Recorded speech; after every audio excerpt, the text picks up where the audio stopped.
Hello అందరికీ. అందరూ బాగున్నారా? నేనైతే చాలా బాగున్నాను. మీరందరూ కూడా చాలా చాలా బాగుండాలని దేవుడిని మనస్ఫూర్తిగా కోరుకుంటున్నాను. ఈ వీడియో వచ్చేసి వసంత పంచమి రోజైతే తీసిన వీడియో అండి. ఇక్కడైతే నేను ఒక వైట్ చీర కట్టుకొని మంచిగా రెడీ చేసి ఇలా కిచెన్‌లోకైతే వచ్చాను. ఇక్కడ ఇంకా పూజ చేసుకుందామనేసి కిచెన్‌లోకైతే వచ్చానండి. సో, ఈరోజైతే పాల పాయసం చేద్దామనేసి కిచెన్‌లోకి వచ్చి స్టార్ట్ చేశాను. ఎక్కడ కూడా వీడియోని స్కిప్ చేయకుండా లాస్ట్ వరకైతే చూడండి. మీకు నచ్చింది, ఉపయోగపడుతుంది అనుకుంటే ఒక చిన్న లైక్ ఇయ్యడం అయితే అస్సలు మర్చిపోదండి. మీరిచ్చే లైకే మా వీడియోస్ అనేది మరి కొంతమందికైతే రీచ్ అవుతాయి.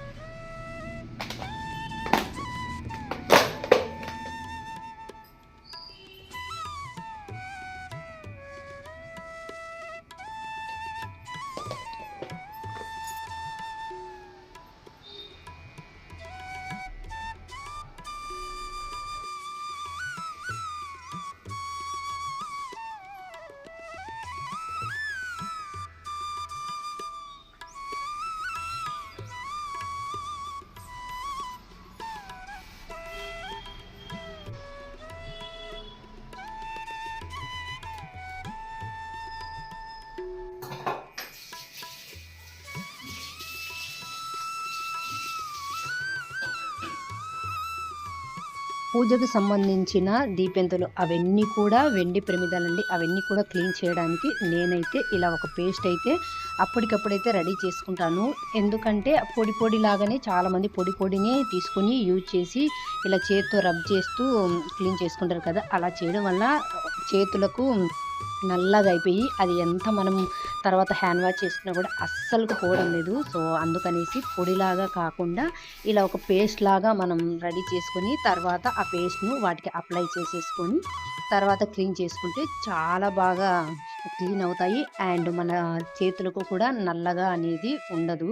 సో, ఇది మీలో ఎంతమందికి తెలుసో ఏమో నాకు తెలీదు కానీ నాకు తెలిసిన విషయం అయితే మీతో అయితే షేర్ చేసుకుంటున్నానండి. ఈ పేస్టుకు నేనైతే పితాంబరి పొడి అండ్ సబీనా పొడి కొంచెం విమ్ లిక్విడ్ వేసేస్తానండి. తర్వాత కొన్ని వాటర్ అనేది యాడ్ చేసేసుకొని మెత్తని పేస్ట్ లాగా అయితే రెడీ చేసుకొని ఆ పేస్టును వాటి మీద అయితే అప్లై చేస్తాను. కాసేపు ఉన్న తర్వాత మనం ఒక స్క్రబ్బర్‌తో కానివ్వచ్చు, చేతులతో అయినా కూడా తోముకున్నామనుకోండి మంచిగా క్లీన్ అవుతాయి. అంటే వెండి ప్రమిదలు కానివ్వచ్చు, ఇత్తడి ప్రమిదలు కానివ్వచ్చు అలాంటివన్నీ కూడా మంచిగా క్లీన్ అవుతాయి. ఒకవేళ తెలియని వాళ్ళు ఎవరైనా ఉంటే ఈ టిప్పునైతే ఫాలో అవ్వండి.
ఇక్కడైతే పాయసం అయితే రెడీ అయిందండి.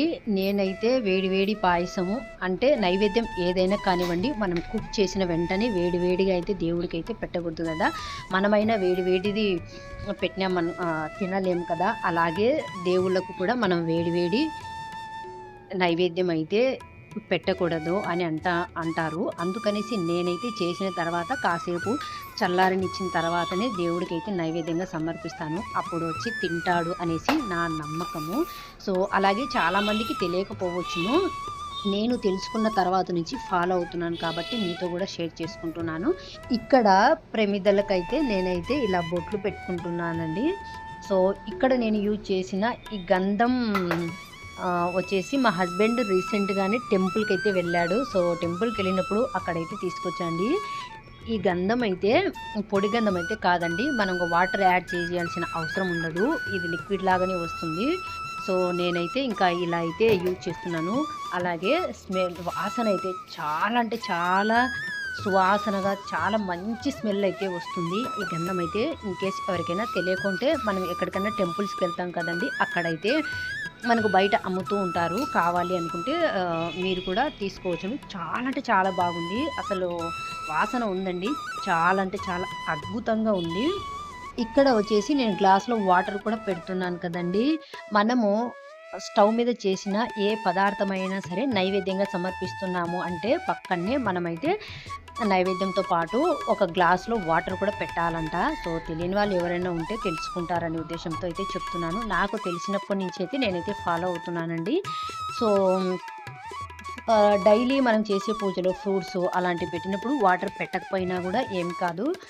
ఇలా మనం నైవేద్యాలు పెట్టినప్పుడు అయితే వాటర్ అనేది పెట్టాలి అనేసి నేను ఎప్పుడో రమారవి గారు ఒక వీడియోలో చెప్పినట్టు నాకు బాగా గుర్తుందండి. సో అప్పటి నుంచి అయితే నేనైతే ఇలానే ఫాలో అవుతాను. నిజంగా ఆలోచన చేస్తే అవును కరెక్టే కదా. మనము ఫ్రూట్స్ తిన్నప్పుడు వాటర్ అయితే తాగము. కాకపోతే ఇలా నైవేద్యంగా ఏ పదార్థం తిన్న తర్వాత కంపల్సరీ మనమైతే వాటర్ తాగుతాం కదా. సో అందుకనేనేమో నైవేద్యంగా దేవుళ్ళకు కూడా మనం నైవేద్యం స్టవ్ మీద చేసిన పదార్థమును సమర్పించినప్పుడు వాటర్ కూడా పెట్టాలి అనేసి అయితే చెప్పారనుకుంటా పెద్దలు అనేసి నేను కూడా అప్పటి నుంచి నమ్ముతాను అండ్ ఫాలో కూడా అవుతానన్నమాట. సో ఇళ్ళంతా కూడా ఇంట్లో మంచిగా పూజ చేసుకొని ఇళ్ళంతా కూడా ఇలా ధూపం అయితే వేస్తున్నానండి. నాకైతే ఇంట్లో ధూపం వేస్తే ఒక పాజిటివ్ ఎనర్జీ వచ్చినట్టు చాలా అంటే చాలా బాగుంటుంది. ఇళ్ళంతా తిప్పిన తర్వాత కాసేపు కిచెన్లో కాసేపు హాల్లో అలా అయితే పెట్టేస్తాను. ఇంకా ఇక్కడ వచ్చేసి చాలా అంటే చాలా ప్లెజెంట్గా పూజ చేసుకున్నాక చాలా ప్రశాంతంగా ఉంది. ఒకటి మీరు గమనించినట్లయితే ఈరోజు అనుకోకుండా అన్నీ కూడా వైట్లోనే అమ్మవారికి ఎంతో ఇష్టమైన వైట్ పూలు పెట్టాను. వైట్గా పాల సేమియా కూడా నేనైతే నైవేద్యంగా సమర్పించాను. ప్రశాంతంగా పూజ అయితే చేసుకున్నానండి. నాకు తెలిసిన విషయాలు మీతో కూడా షేర్ చేసుకున్నాను. నాకైతే చాలా అంటే చాలా హ్యాపీగా చాలా ప్రశాంతంగా చాలా బాగుంది. So that's it for today guys. ఈ వీడియో మీకు నచ్చింది, ఉపయోగపడుతుంది అనుకుంటే ఒక చిన్న లైక్ వేయడం అయితే అస్సలు మర్చిపోద్దండి. So thank you for watching అండి. మళ్ళీ కలుస్తాను. Bye bye.